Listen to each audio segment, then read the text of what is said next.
Всем привет! Это «Башкирские каникулы». С вами Альбина Касимханова и Дмитрий Каретко, и мы в Баймакском районе. Я выбрал для себя готовый туристический маршрут по следам экспедиции Пржевальского. Ну а я отправлюсь путешествовать по району дикарем.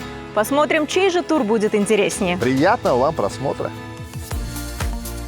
Задача наших каникул – создать личный авторский тур по самым живописным местам Башкортостана. Ну, очень классно.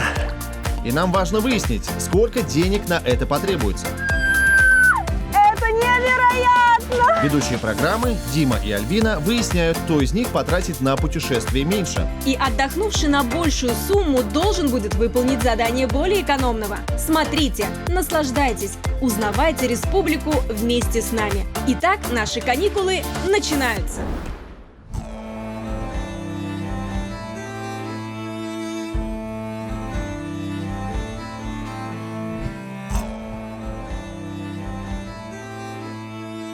Баймакский район второй по величине в Республике Башкортостан. Проезжая исключительно по асфальтированным дорогам, невозможно увидеть всю его красоту, которая кроется среди холмов, бескрайних просторов и скалистых хребтов. Здесь табуны вольно пасущихся башкирских лошадей, здесь отовсюду красиво звучит башкирская речь, и здесь, где в основном не ловит сотовая связь, полностью погружаешься в колорит местности.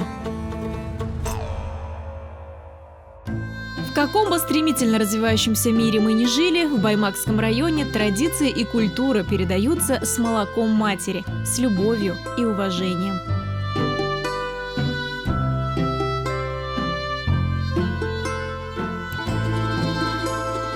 Свое путешествие по Баймакскому району я решила проехать на лошадях. Тур называется «По следам экспедиции Пржевальского». И меня уже ждут, и мне кажется, тут все уже началось. Здравствуйте. Здравствуйте. Или хаумахага. Как правильно? Правильно поздоровалась? Да. Но вы, конечно, выбиваетесь очень сильно из восприятия и понимания Баймакского района. Почему это? Мы уже 5-й год проводим здесь такую экспедицию, и уже народ привык. Ну, боже, смотрите, какие мы все красивые. Кстати, хочу отметить, что весь образ предоставляют организаторы. И вот так вот чудесно можно выглядеть, попав на этот тур. Совершенно верно.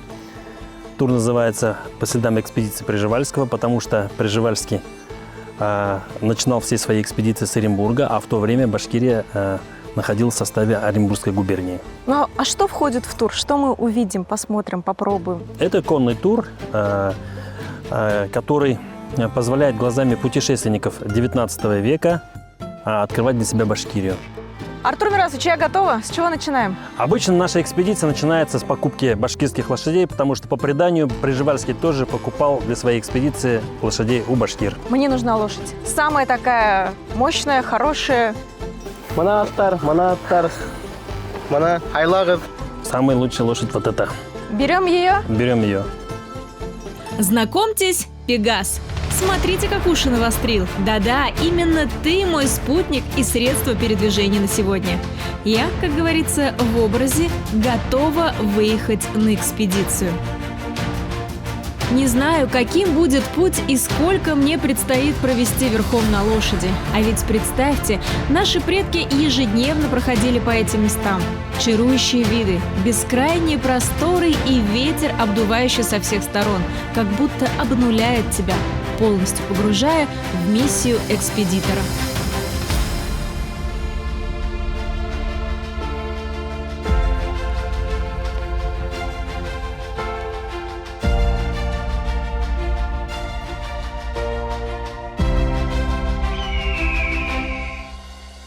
Ну все, первая остановка. Пегас, можешь пощипать травку. Все, можно расслабиться. Ощущения, конечно, очень интересные, когда ты чувствуешь себя в образе члена экспедиции и стоишь вот в таком замечательном месте, где даже птицы летают ниже, чем мы стоим. Я никогда не могла себе представить, что в Баймакском районе такие бесконечные горизонты зеленых лесов, холмов. Очень красиво на самом деле. И, наверное, не оказавшись на Пегасе здесь, на вершине горы, я бы, наверное, этого никогда не смогла бы увидеть. Действительно, Башкирия красиво, особенно с высоты седла лошади.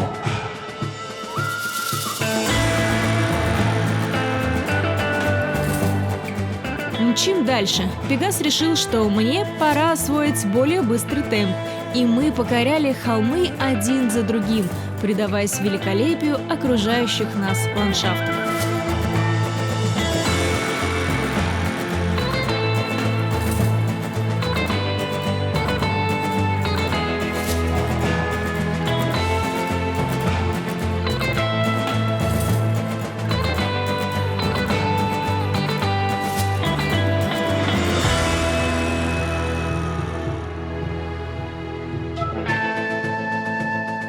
Это курган, оставшийся со времен походов Тамерлана, который преследовал вдоль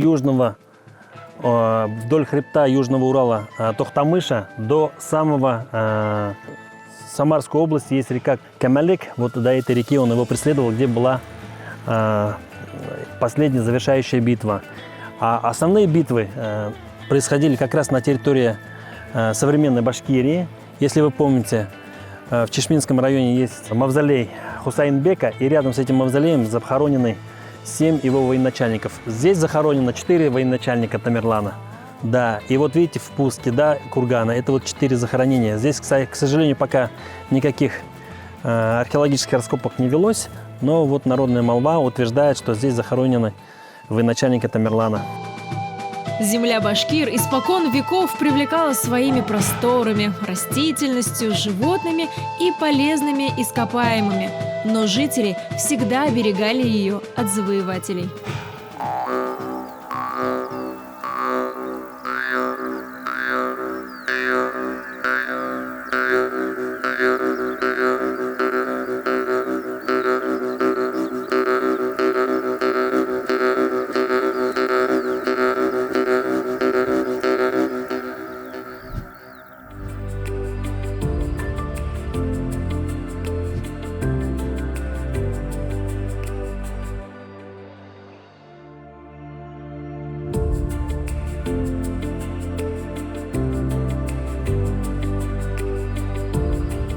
Талкас.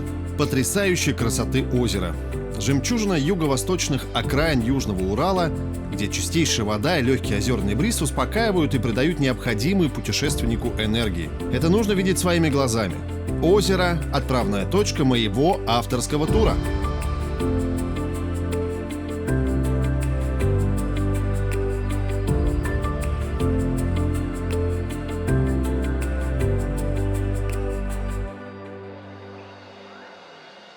Свое путешествие по Баймакскому району я начну у подножия хребта Ирендык, который растянулся с севера на юг на 135 километров. Он занимает территорию сразу нескольких районов Республики Башкортостан. Здесь потрясающие виды. Это то, что нужно нам, путешественникам. И здесь много полезных целебных трав, из которых ваш покорный слуга планирует сделать чай. На основе, конечно же, баймакской родниковой водицы. Попробуем. И знаете что? Чай это будет волшебным.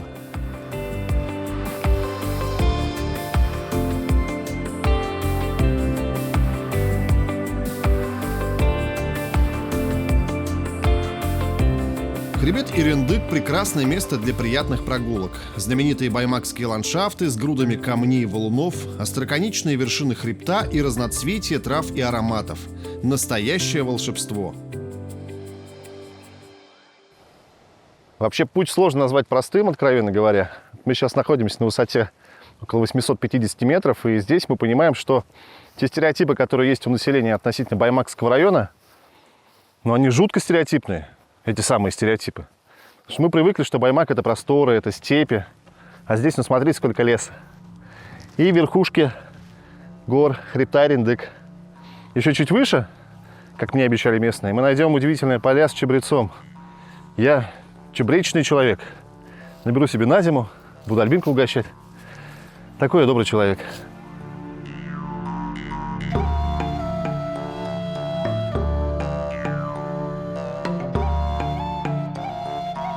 Чем выше, тем красивее. Головокружительные панорамы опьяняют так же, как и сладкие ароматы флоры хребта. Для тех, кто разбирается в целебных свойствах трав, эти места являются собой настоящий клондайк. Глаза разбегаются.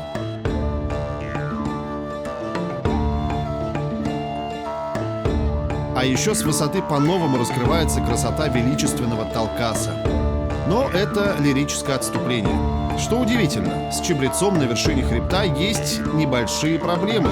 Не могу его обнаружить.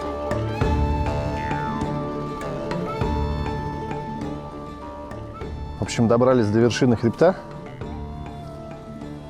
Ищем чабрец. Нож специально купил. С медведем. А чабреца-то и нет.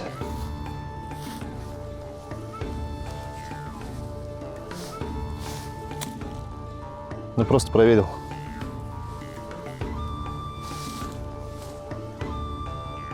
Не, ну главное, мы шли, там было много чабреца, я думаю, ну наверху-то еще больше будет.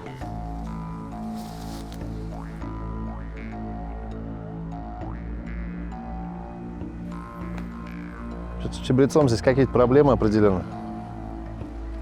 Сказал я, и тут же нашел чабрец. Сейчас мы его... Вот он, видите, он такой высокогорный, что называется. Чуть ниже,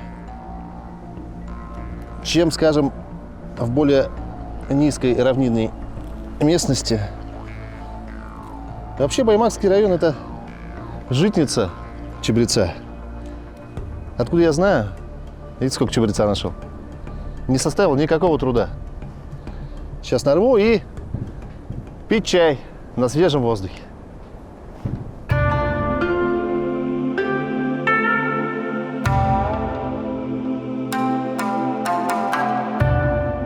Позвольте себе вот так выбраться на хребет Ирындык и заварить чай с видом на озеро Талкас. Потому что нет лучшего способа быть счастливым, быть наполненным, чем окружить себя первозданной красотой.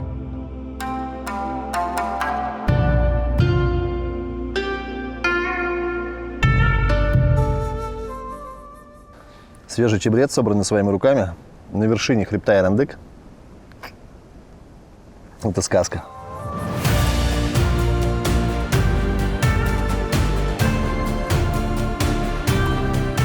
Пусть первая точка моего авторского тура по Баймакскому району будет прекрасной затравкой для вашего посещения этих мест. Могущественный Ирындык, так много повидавший, ставший пристанищем кочевых народов, местом кровопролитных сражений и источником множества легенд, не оставляет равнодушным. Поэтому я остаюсь. Вперед, на Гадельшу!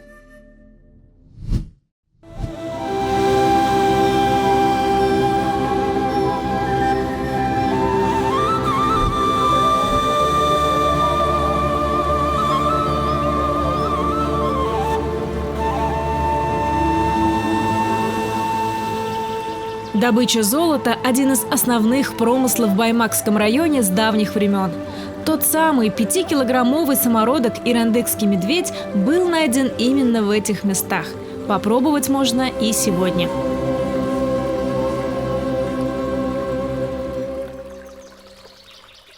Пока мои коллеги, члены экспедиции, отдыхают, я все-таки решила попытать счастье и научиться добывать золото старинным башкирским способом. Фатагай.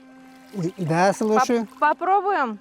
Покажите, как делается. Да, вот наши предки раньше мыли простейшим орудием труда. Вот лоток. Деревянный тазик, я бы его назвала. Это лоток, да, Хорошо. сделанный из дерева. Ага. Вот туда положили породы, которые они добывали из шурфа.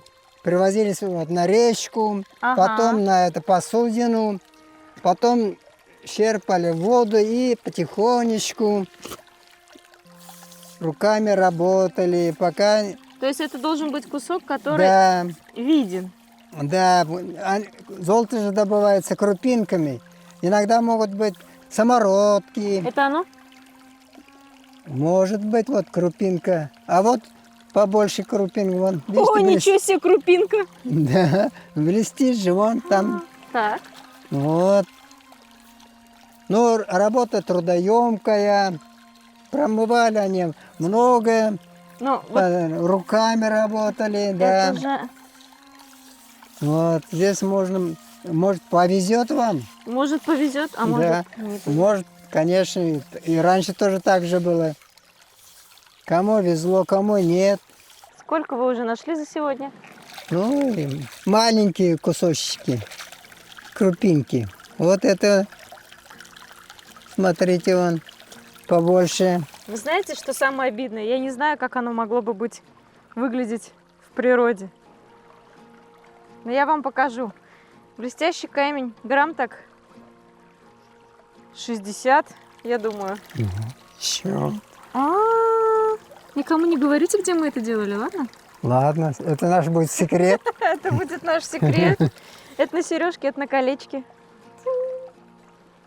Красота.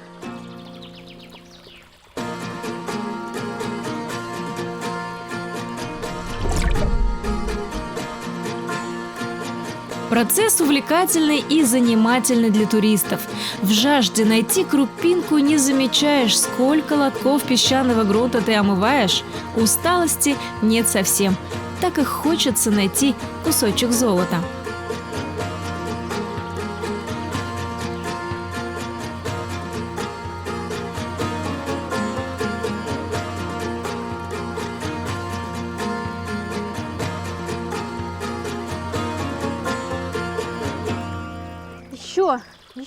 Еще. Все похожие на золото камушки я собрала. Будем проверять. Но вообще, зато я поняла, откуда взялось понятие отмывать золото. Золото собирается по крупицам и даже золотая лихорадка. Потому что остановиться очень сложно, процесс затягивает. Хочется перебирать песочек за песочком и находить заветные сверкающие камушки. Даже забывая усталость. Да. Что такое усталость, когда потенциальный ящик с золотыми крупицами у тебя под ногами? Конечно, это было представление для туристов. Сегодня таким способом добычи золота не занимается никто. Это уже незаконно. Алтын, дур, булмай, говорят у нас у башкир. Много я добыла золота или мало? Решать не вам и не мне, конечно же. Но зато процесс очень интересный и увлекательный. Я получила огромное удовольствие и вам рекомендую.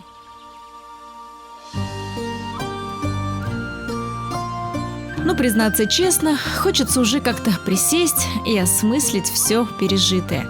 Самое время передохнуть и отведать национальной кухни под кроной тысячелетней липы в компании замечательных членов экспедиции.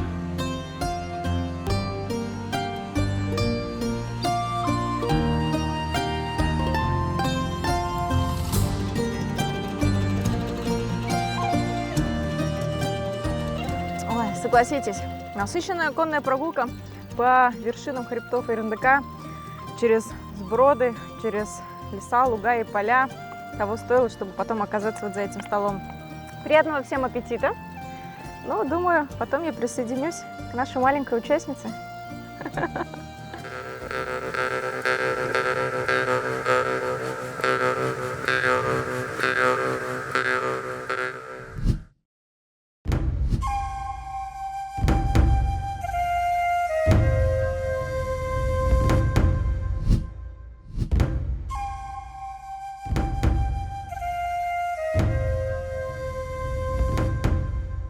Как насчет отправиться на водопад, который находится на высоте в 700 метров над уровнем моря?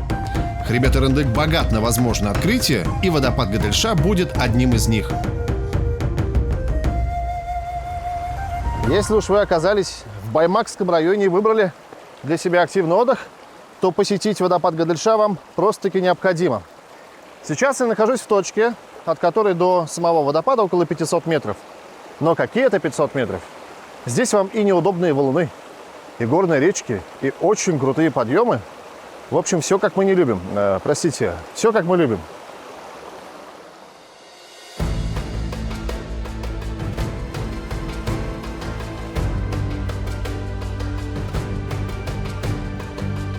Водопад Гадельша состоит из 3 ступеней. 2 из них примерно 7-метровой высоты, и у них постоянно большое количество туристов.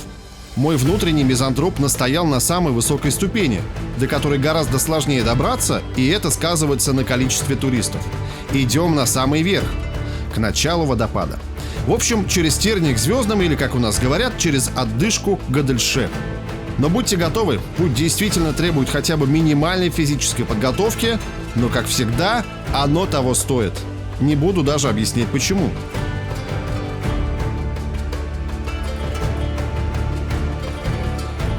У меня небольшой привал.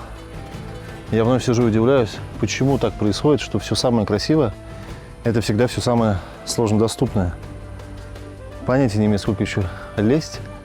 Но скалы все круче и круче. Красиво, конечно, до жути. А сил-то нет. 35 лет уже.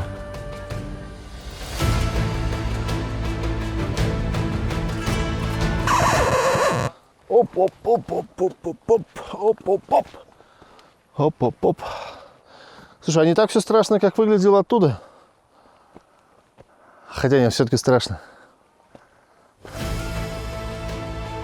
Чем ближе к заветной первой ступени водопада, тем охотнее хребет Эрендык раскрывается как источник вдохновения для ценителей красоты природы. Не буду вновь говорить о громадных валунах и невероятной мощи скалах, отмечу лишь высокую концентрацию того и другого.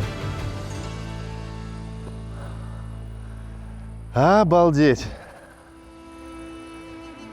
Красота неимоверная. И как вы понимаете, я не про себя. Баймакский район.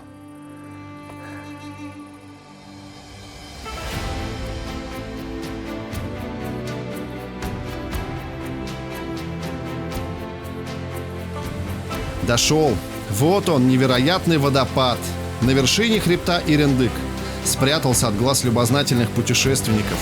Как же здесь красиво! Вы только посмотрите.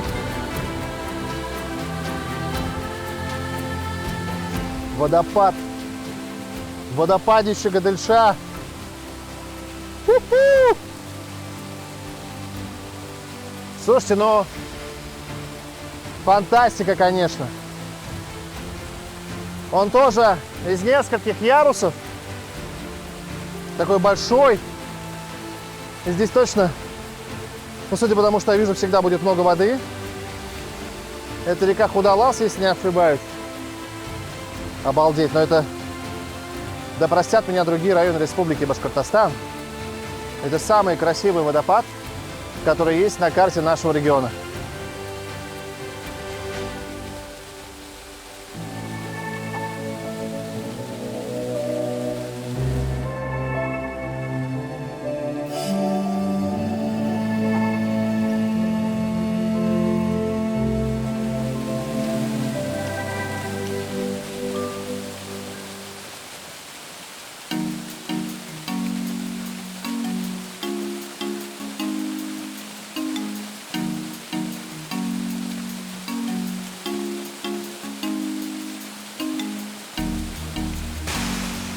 Я тут подумал, ну а когда я еще окунусь в водопад?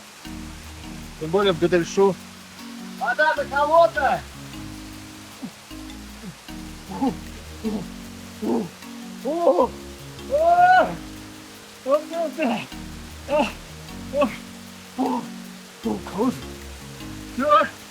Чё? Народ!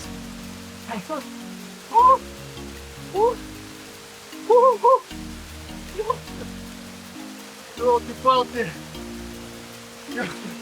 Меня же ведь сам обидно на это никто не толкает!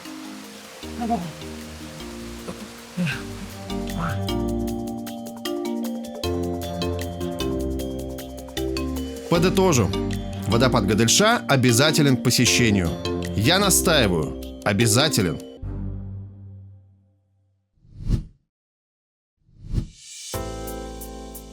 Ну что, я готова показать вам то самое место, где решила остановиться этим вечером после своей конной прогулки. Я в таком самом настоящем деревянном домике. Здесь есть печка-буржуйка, если вдруг мне станет холодно, гитары, если вдруг я заскучаю, и 4 кровати, если вдруг не смогу выбрать удобную для себя. За окном дождик, ну а я уже готова отдыхать. Всем доброй ночи! Санаторий Талкас. И мой лаконичный номер, который традиционно начинается с чего? Правильно, сам узнаю. Это самая главная комната, которая в жизни любого человека, населяющего планету Земля. Ну и, собственно, это мой номер с медведями. То ли бурзянские, то ли баймакские, то ли абзелилские, непонятно. И вот такая лаконичная комнатка. зеркало и сумка, в которой вся моя жизнь. Пока же я с вами прощаюсь, но только до завтрашнего утра.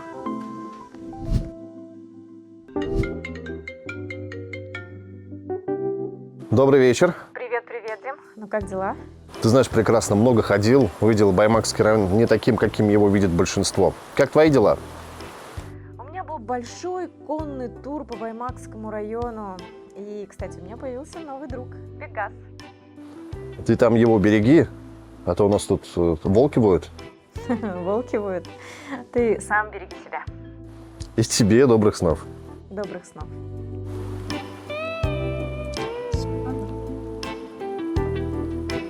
Вкусно. Очень.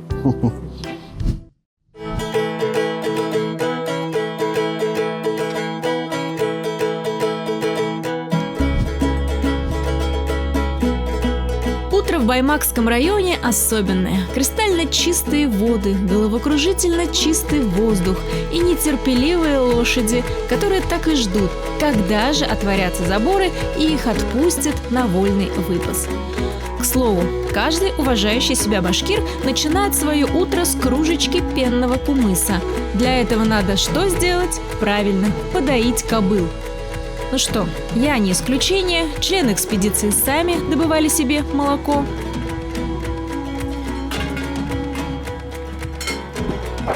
Дойка кобылиц проходит по определенным правилам, нигде не прописанным. Сначала проходят кобылы постарше, за этим четко следит вожак табуна. И только после проходят кобылицы помоложе. Ну все, выстроились? Все готовы? Приступаем? Смотреть на это можно бесконечно. Так ловко они это делают, и любимый напиток молниеносно заполняет ведро. А вот на деле это сложнее. Приноровиться надо. И так несколькими партиями до 80 кобыл за раз.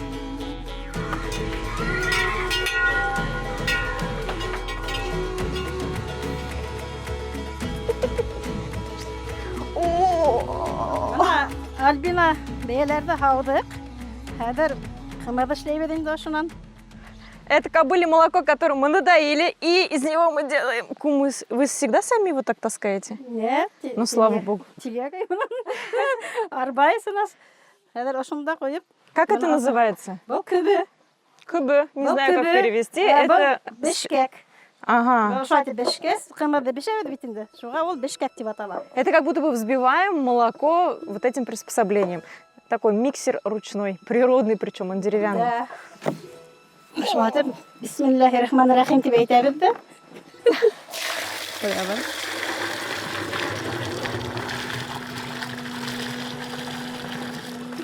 Красота.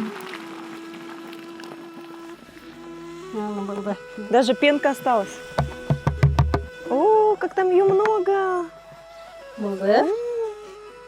Это закваска, да? Это у нас закваска. Ой, ты что?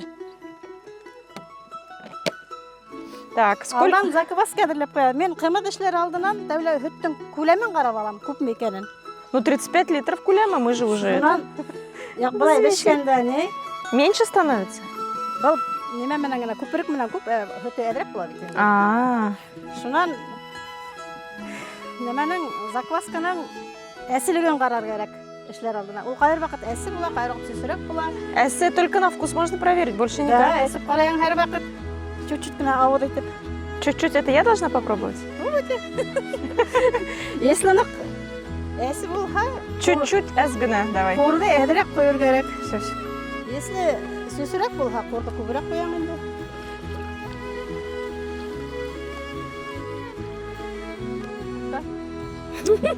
Атым? Нет, не атом. Снова. Нормально. Как кумыс практически, чуть-чуть, прокисший кумыс. Но это же и есть кумыс, да? Кумыс, кумырдан Да. ішіне. Да. Это И хорошо. сколько наливаем? Все на глаз, все интуитивно. На глаз ішлеймін келгені. И күн эти болға, заквасканы әдірек қойыр керек әсі болға, потому что күн эти болға, ол тез үлгірі бітінде. Да, в жаркую погоду много. А если күн халқын болға, заквасканы мен көбірек қойым енді. Мен өзімсе шылай ішлеймін де, бүтендерді білмеймін несек ішлеймін. Бұл уже хөділген әден алып келім. Бисмиллахи-рахмани-рахим деп ұшайды. Қоябыз да. Ұшайды, бешай бедім де. Ұшайды. Где-то я читала в интернете, что для того, чтобы кумыс получился правильным, насыщенным, ароматным, надо 700 раз провести вот этой вот специальным приспособлением, которое взбивает. Ну, 700 раз? 700 бумага şu 2 saat araha 2 saat. Ох, Bunu şep kına edip boşlayıp işler gerek. шеп-шеп, это опасно, может быть.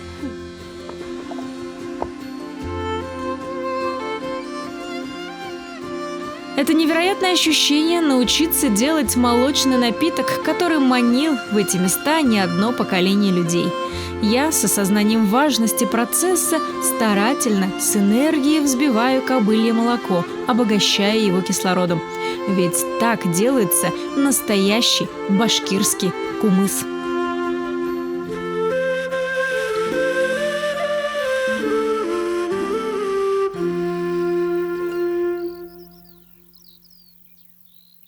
Я не скажу, что тяжело, но утомительно, честно. Потому что надо аккуратно. Видите, я уже вся в кумусе.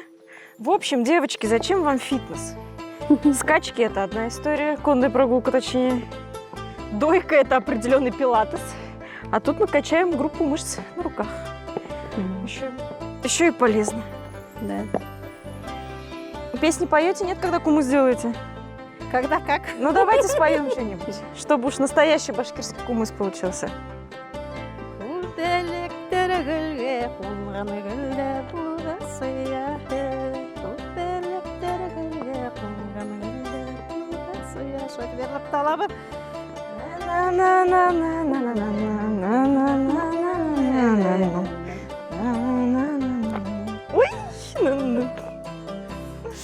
Ох, кому-то достанется вкусный кумыс. Это будет самый вкусный кумыс. Сколько он должен зреть после этой процедуры? После уже 7-8 сағаттан уже кислить етіп. Уже к вечеру уже можно, да? Күнде ішләнеген, ертең к вечеру уже әдір бола. Ну, вообще, на самом деле, это не просто процедура для того, чтобы вспенить молоко. Это обогащение кислородом. Так прошло 2 часа. Булдыма? Булды етер енді көпірткенсі ішләнеген. Вот так охота сделать сейчас. Томлем.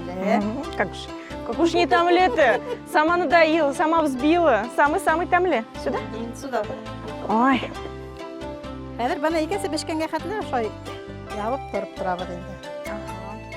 На 8 часов, да? Әлі бана асып болғай біді әлі еще. Еще? Şu бешенге әлі, сразу бір бешенмен гына болмай біді енді.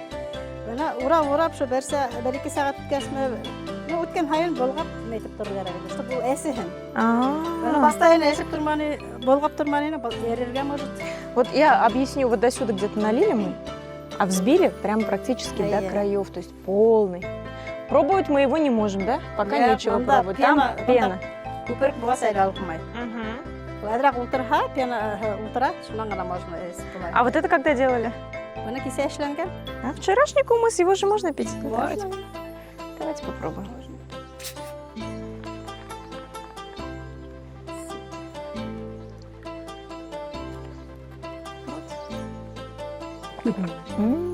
Тәмлі ме? Кисленько, темле. Шулай.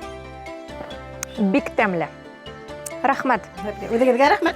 Ой, не знаю, буду ли я делать кумыс самостоятельно, но теперь я знаю всю технологию. Да и вы тоже знаете уже.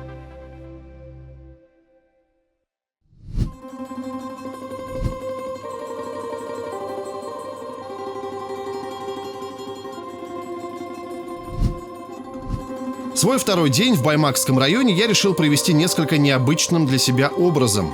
Потрясенный красотами высотного Ирендека, спустился, что называется, с небес на землю. Многим прекрасно известны просторы района, его пересеченная местность, живописные пейзажи и обилие диких животных. И вот обо всем этом и пойдет речь. Итак, представляю вашему вниманию настоящий рай для охотников. База охоты и отдыха «Акназар», которое известно многим в башкирском Зауралье своим гостеприимством и обширными охотничьими угодьями. На самой базе уютные домики, обилие зелени и небольшой пруд. Ну и хозяин замечательный.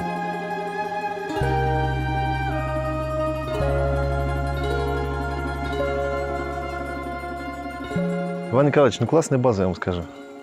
Ну, старались. Ну, видно, что старались. Для себя, для людей, чтобы люди могли приехать, отдохнуть, поохотиться, где могли остановиться. А здесь что самое главное, поохотиться или отдохнуть? А одно другого не исключает, понимаете? Охота есть отдых.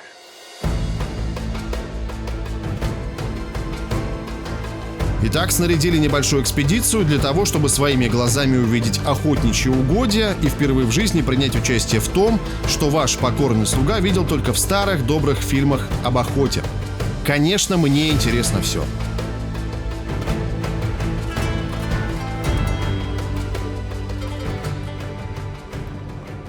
Иван Николаевич, такой нескромный вопрос. Вы же смотрели фильм «Особенность национальной охоты»? Кто его не смотрел-то? Ну, я так на всякий случай. Скажите, пожалуйста, насколько охота на ваших охотугодиях похожа на то, что было показано в фильме? То, что вот приезжают как бы коллективы, да, там коллектив. Ну, водки столько не пьют.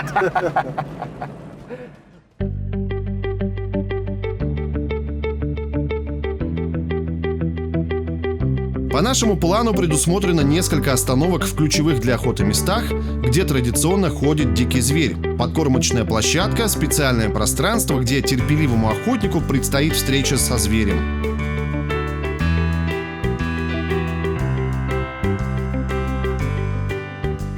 Вот здесь у нас первая подкормочная площадка. Здесь сеем мы здесь овес, подсолнечник, горох. Ну, каждый год по-разному, но овес всегда присутствует. А кормите кого здесь? Сюда приходит кормиться коза, приходит медведь и приходит кабан на эту вышку. А на эту вышку лезут охотники? Да, и они поджидают. не лезут, мы их туда садим. Специально садим туда, на эту вышку. Там очень хороший обзор. Хорошо, во-первых, она надежно сделана, и он прикрыт вроде как бы от непогоды, от дождя, от ветра.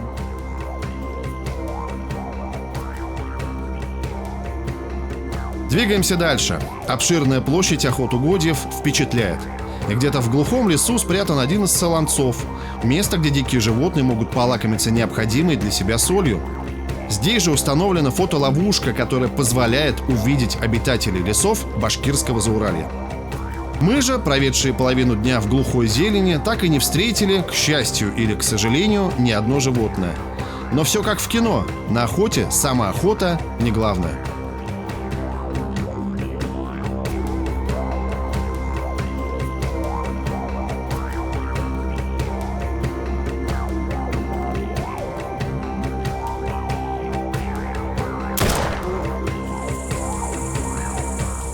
Я теперь понимаю, почему вы так любите. Тут же самое главное даже не звери найти. Вот так вот по лесам, покармливать.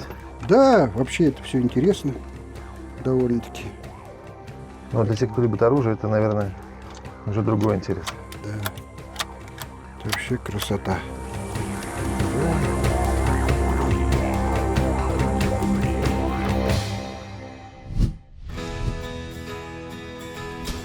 Привет. Привет, Альбин, держи чебрец. Ой, спасибо. Слушайте, шикарно выглядишь. Как и мой шикарный тур. На конях каталась, золото добывала, кумы сделала. В общем, отдохнула замечательно. Ты как? Я как? Как я могу? Потрясающе! Теперь я могу водить экскурсии по самым заповедным местам Баймакского района. Ну, Альбина, давай-ка говори мне, сколько стоил этот твой трехдневный шикарный тур? Мой трехдневный шикарный тур по следам экспедиции Пржевальского стоил 36 тысяч рублей. Всего-то? 14 900 рублей. Я вас поздравляю с тем, что вы выполняете мое задание делать. Какое? Мы на исконных землях башкир. Здесь много такого, знаешь, большого курая. Я прошу тебя его мне найти и сорвать. Растение. Конечно. Хорошо, я постараюсь. Это были башкирские каникулы. Пока-пока.